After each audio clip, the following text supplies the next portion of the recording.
আমরা সুবহানাল্লাহ বলেন।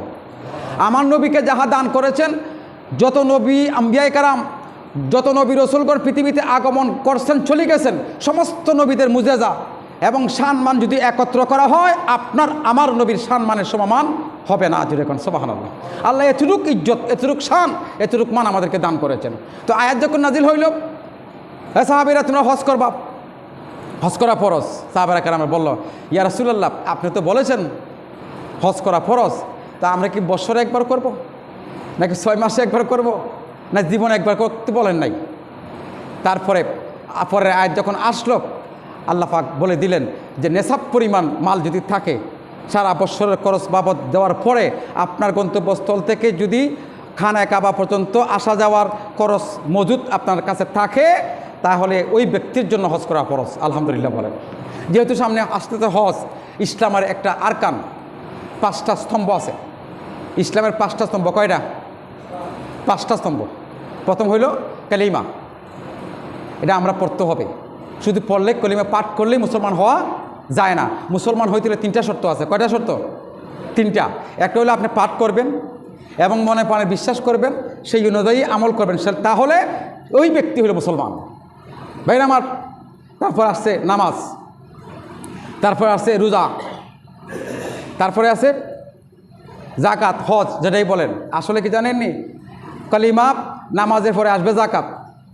এখন এটা আমরা হজ এবং জাকাতকে ফেলাই দিচ্ছি একদম লাস্টে নিয়ে। এটা এমন একটা ইবাদত, আল্লাহ নবী বলছেন যে ব্যক্তি হজ করার সমর্থন আছে, ওই ব্যক্তিটা হজ করলো না, মৃত্যুবরণ করলো, কিয়ামতের ময়দানে ওই ব্যক্তিটা আমার উম্মত হইতে পারবে না। সেজন্য সম্পদ আজকে আপনার কাছে আছে, আগামীকালকে আমার কাছে চলে আসবে, ঠিক কিনা বলেন?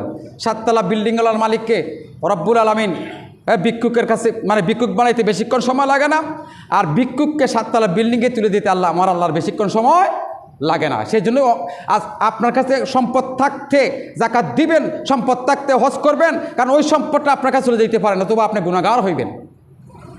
সেজন্য আজকে আয়াতে কারিমায় আল্লাহ পাক রব্বুল আলামিন বলছেন, এটা এমন একটা গড়, শ্রেষ্ঠ গড়, সেই গড়টা হইল এটা মানুষের জন্য সর্বশ্রেষ্ঠ, নাজাতের জন্যে, রহমতের জন্যে, বরকতের জন্যে, গুনাহ মাফের জন্য আমি আল্লাহ পাক রব্বুল আলামিন তৈরি করে দিলাম। আমি যে কথাটা বলছি সংক্ষিপ্ত সময় বাইরে আমার, তো বাইতুল মামুরের সাথে ট্যাক লাগাই বসে থাকতেন যে ইব্রাহিম খলিল, তিনি দোয়া করেছিলেন আল্লাহ রাব্বুল আলামিন, আল্লাহ হাবিব বলছিলেন যে আল্লাহ, পৃথিবীতে এমন একটা ঘর বানাই দেন, পৃথিবীতে এমন একটা ঘর আপনি বানাই দেন যেখানে মানুষ গেলে মানুষের গুনাহ মাফ হয়।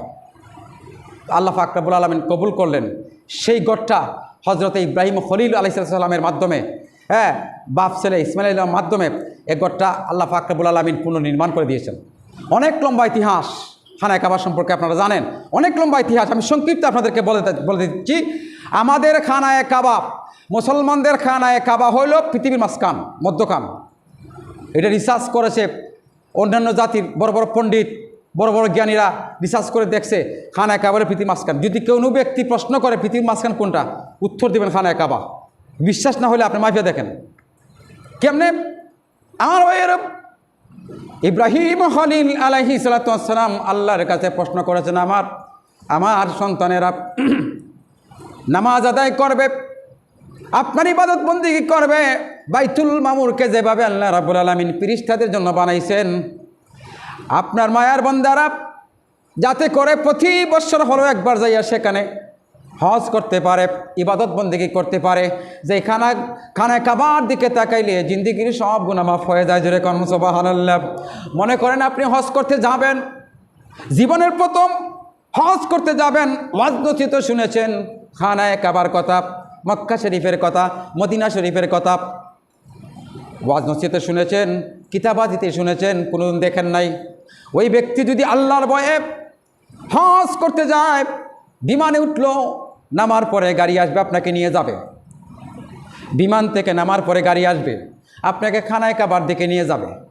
ওই সময় ওই ব্যক্তির যদি অন্তরে যদি আল্লাহর ভয়ে থাকে, আমার নবীর প্রেম মহাব্বত থাকে, ওই ব্যক্তিটা স্থির থাকতে পারবে না। জীবনে শুনেছি, দেখেছি, সরাসরি কখনো দেখি নাই, মায়ার নজরে, মহাব্বতের নজরে যদি খানায়ে কাবার দিকে প্রথম তাকাইল, দেখা মাত্র, তাকানো মাত্র ওই ব্যক্তিটার জিন্দিগির সব গুনাহ আল্লাহ মাফ করে দেন। জোরে কন সুবহানাল্লাহ।